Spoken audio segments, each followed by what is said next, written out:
Welcome to our latest Motorize DD video. Today we're taking a close look at the Honda CB750-750, a bike that embodies calm confidence and rock-solid durability. We'll show what it can really do, where it meets its limits, and what to watch for when you're buying. Known internally as the RC42, the 750 favors honest mechanics over electronic gimmicks. An air and oil-cooled 747cc inline-4, 4 carburetors, and a 5-speed gearbox, wrapped in classic naked bike styling with round gauges and a 7-inch headlight. In the chapters ahead, we'll cover its history, tech, ergonomics, how it rides, strengths and weaknesses, smart add-ons, market prices, and our final recommendation. Brought to you by Motorize D, your go-to source for new and used parts, from regulators to exhaust systems. Turn up the volume. Let's kick off with the story of this low-drama long-runner, history and evolution. When Honda unveiled the CB750-750 RC42 in 1992, it was a deliberate return to basics, away from high-revving, water-cooled engines and toward durable, easy-to-service mechanicals. Its air oil-cooled DOHC inline-4 747C 16 valves K-in carburetors harked back to the original 1969 CB750, versatile, robust, affordable. Developed primarily for Europe and Japan, the RC42 stayed in the lineup until 2003. Meaningful updates were limited to paint schemes, graphics, and small details like revised seat covers. Signature cues included twin front discs, a rear drum, and painted side covers proudly wearing the 750 script. Its era ended with tighter emissions rules and the rise of sportier models like the Hornet. What endures is its reputation as a no-nonsense classic, simple in its engineering, neatly finished, and surprisingly long-lived. A motorcycle that ignores the clock and just piles on the miles. Technical highlights. At its heart, a DOHC inline-4 displacing 747 scene valves and 4 34mm K-in CV carburetors. It delivers around 73 horsepower at about 8,500 RPM and 64 Nm at roughly 7,500 RPM. Drive goes to the rear wheel via a precise 5-speed gearbox and an O-ring chain. It all sits in a painted steel double cradle frame with a 41mm telescopic fork and twin shocks adjustable for preload. Up front, twin 96mm discs with Nissan 2-piston calipers handle the stopping. At the rear, a low-maintenance drum brake does the rest. Fully fueled, the RC42 tips the scales at roughly 230 kilograms, and the 20-liter tank makes for relaxed stints between stops. Seat height is about 790 millimeters. On the electrical side, Honda uses a contactless transistorized ignition, and the onboard system reliably powers accessories like heated grips. A practical touch, the stock oil cooler keeps temperatures in check, and valve clearances are adjusted the classic screw and lock nut way. Good news for the service bill. Design and ergonomics classic, not kitsch. The 750 draws clean lines around a painted steel tank with pronounced knee cutouts and puts its finned inline-4 front and center. A round 7-inch headlight, chrome mirrors, and twin analog clocks with a trip meter nail the authentic vibe. You sit upright and relaxed. 790mm seat height, mid-mounted pegs, a wide bar, the rider triangle suits short and tall riders alike. Passengers get a sturdy grab handle and sensibly placed pegs. 17-inch 3-spoke wheels keep steering effort low, and the long, roughly 1.48-meter wheelbase settles the front at speed. Everyday useful. Discreet tie-downs, stout steel fenders, and painted side panels wearing the 750 script. No fiddly fork adjusters, no electronic menus. The ergonomics are self-explanatory, and the fit and finish are pure 90s Honda. Handling and everyday usability. From the saddle, the CB750 feels instantly familiar. The inline-4 runs silky smooth, picks up cleanly, and serves up usable shove from the low to mid-range, ideal for city traffic and twisty backroads. Neutral turn-in and a predictable 41mm fork make its roughly 230 kilograms feel much lighter on the move than the scales suggest.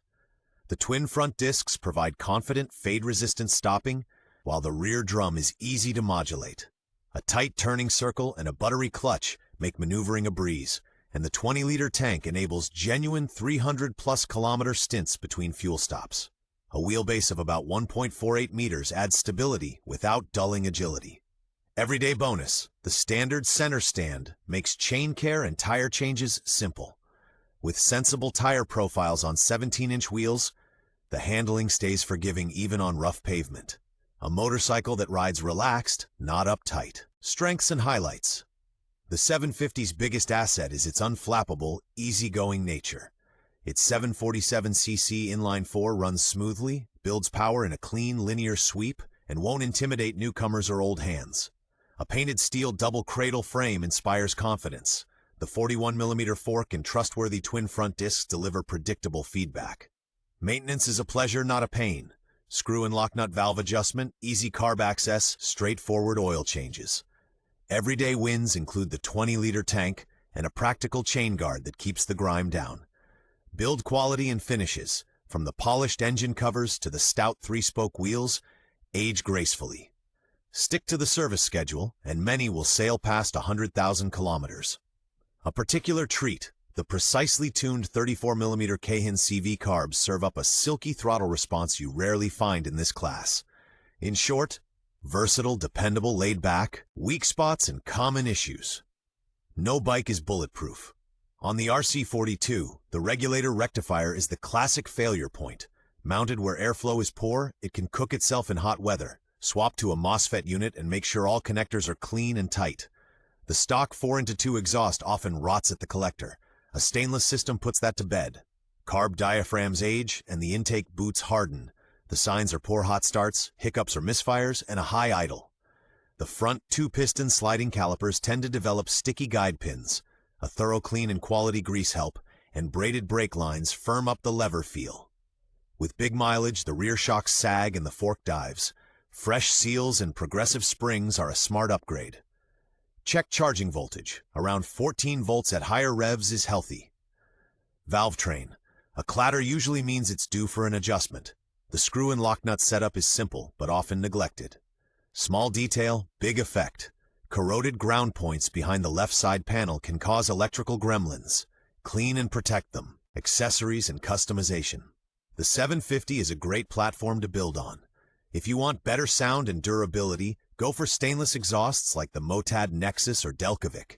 Add a Stage 1 jet kit and the mid-range wakes up noticeably without losing its silky character.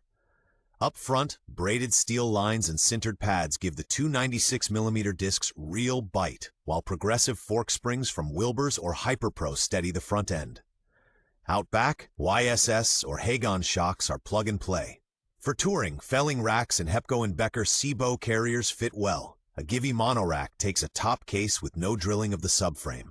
A small Puig screen takes the pressure off your chest from around 120 km/h and keeps the look discreet. Felling crash bars protect those wide engine covers, and LED indicators with the right relay are an easy upgrade. For ergonomics, Superbike bar kits, adjustable levers, and re-padded seats make a real difference, without pushing the seat height out of everyday reach. Market value and buying checklist. In 2025, good examples usually sit between €3,000 and €5,000. Late, original RC42s from 2001 to 2003 with low mileage fetch €5,500 to €6,000. What drives value? A complete service history, unmolested cosmetics, and the stock 4x2 exhaust. The collector box is rare and expensive. Check charging voltage, around 14 to 14.5 volts, cold and hot starting, and a clean idle after the test ride. That suggests healthy Kahin diaphragms and airtight intake boots. Brakes. Up front, look for a consistent lever feel and free-moving caliper slide pins. At the rear, make sure the drum isn't out of round and the shoes have plenty of lining left. Forks. Stanchions should be dry. Shocks should still damp properly. No factory ABS. Condition is everything. Many 750s did duty in riding schools. Gouged engine covers, scuffed bar ends, and marks on the triple clamps often betray tip-overs. A VIN with RC42 confirms the model. Verdict and buying advice. Bottom line, the CB750 distills the do-it-all motorcycle. Robust, fuss-free, timeless. If you want a dependable daily and tourer with classic looks, this is it. Power and character are well balanced, the riding position is relaxed, and the tech is straightforward. Ideal for riders who want to ride, not fiddle with settings. Our recommendation, look for the most original RC42 you can find, with documented maintenance, a quiet valve train, and clean throttle response. Favor later model years if budget and condition allow. Maintenance and an accident-free history matter more than mileage. Leave a buffer in your budget for wear items. New tires, fresh brake fluid, a fork service, or braided brake lines are money well spent. Steer clear of cobbled-together builds with sketchy exhausts. Better an honest stock bike with a solid collector box. Do that, and the 750 will reward you with many trouble-free miles.